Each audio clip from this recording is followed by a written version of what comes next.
Namaste, dear friends and readers. Today we are celebrating the Valmiki Jayanti.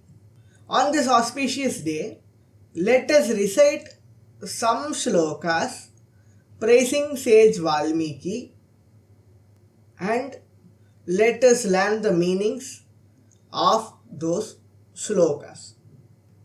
कूजन्तं rāmarāmeti madhuraṃ madhurākṣarāṃ āruhyakavitāśākhāṃ vande vālmiki kokilaṃ.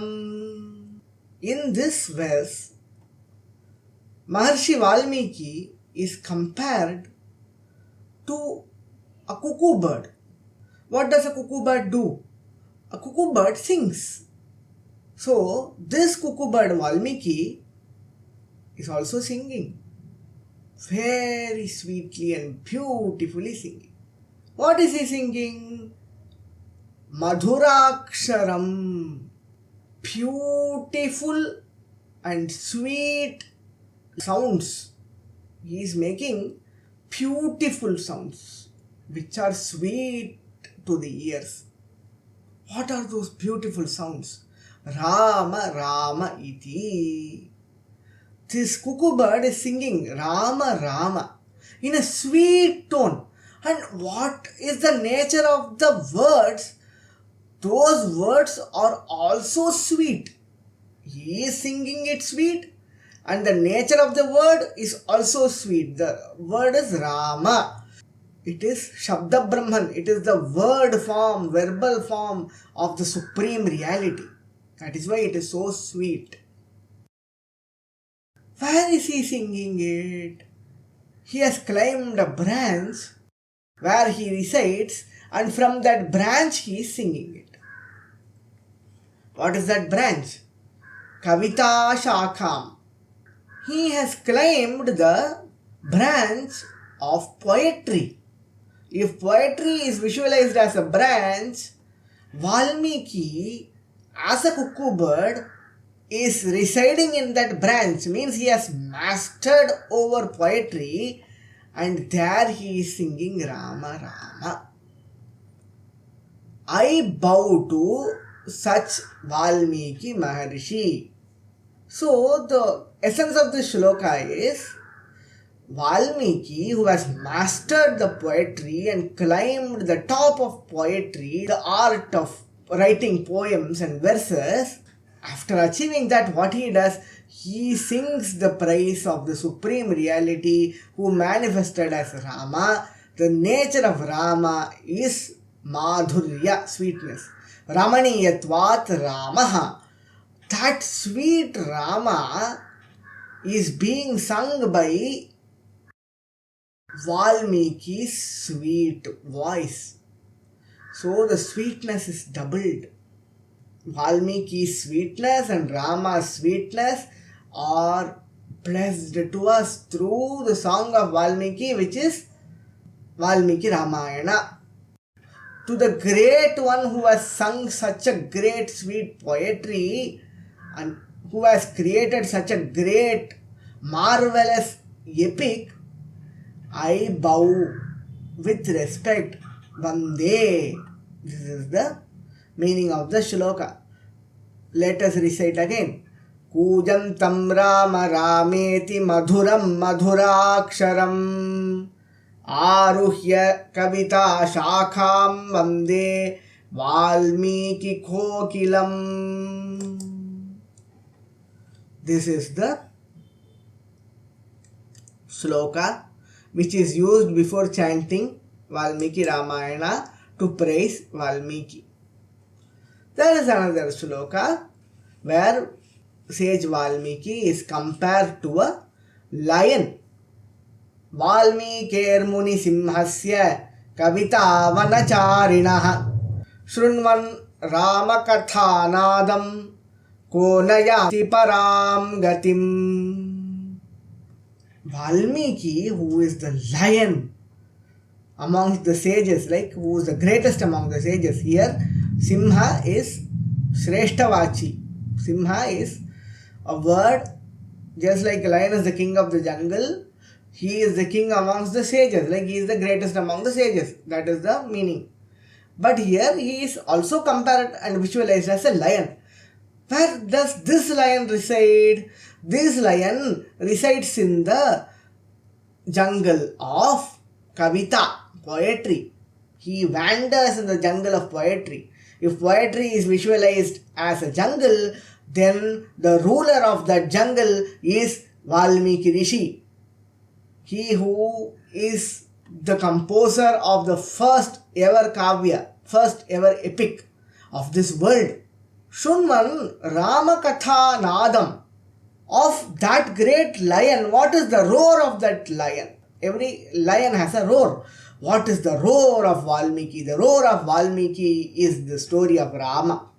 By listening to the roar of a lion, people can get into different reactions. For some, it is a very comforting and it increases and instills and develops courage. And for some, it instills fear. But what is the effect of listening to the roar of this lion, Valmiki? yāti parāṃ gatiṃ. By listening to this sound, his roar, those who listen to his roar, Ramakatha attains the supreme state of liberation, of Sayujya Mukti or Salokya Mukti. They attain the highest abode. This is the meaning of this shloka. vālmikermunisiṃhasya kavitāvanacāriṇaḥ śṛṇvan rāmakathānādaṃ yāti parāṃ gatiṃ. Here the word yāti parāṃ gatiṃ is of whoever listens, they will attain the supreme state. It doesn't matter who is listening. By the efficacy of the content, the person who is listening is purified, not by the efficacy of the person. So whoever listens to it, who does not attain the supreme abode, asks the person who has written this shloka. He asks, by listening to Valmiki, is there anyone who may not attain the supreme state? He asks in wonder and awe. Third shloka. piban satataṃ rāmacaritāmṛtasāgaraṃ atṛptastaṃ muniṃ vande prācetasaṃ aharniśaṃ. He who, after drinking the nectar of Rāmacārita, Rama's biography, to be correct, after drinking that, he is not satisfied. Atṛptaha. So he is continuously drinking. Piban is present continuous tense. He, as he drinks the nectar ocean of Ramacharita, he who never gets satisfied and never stops drinking, I bow and revere that muniṃ who silently indulges in the process of listening to the charitra of Rama. To such rishi who appeared in the lineage of pracetas. Pracetas were famous rishis. Valmiki appeared in the lineage of pracetas. Valmiki is the descendant of pracetas, rishis, 10 rishis, 10 great ones. To that Valmiki I bow in reverence day and night. Aharniśaṃ piban satataṃ rāmacaritāmṛtasāgaraṃ atṛptastaṃ muniṃ vande prācetasaṃ aharniśaṃ. These shlokas are traditionally recited before chanting the Valmiki Ramayana.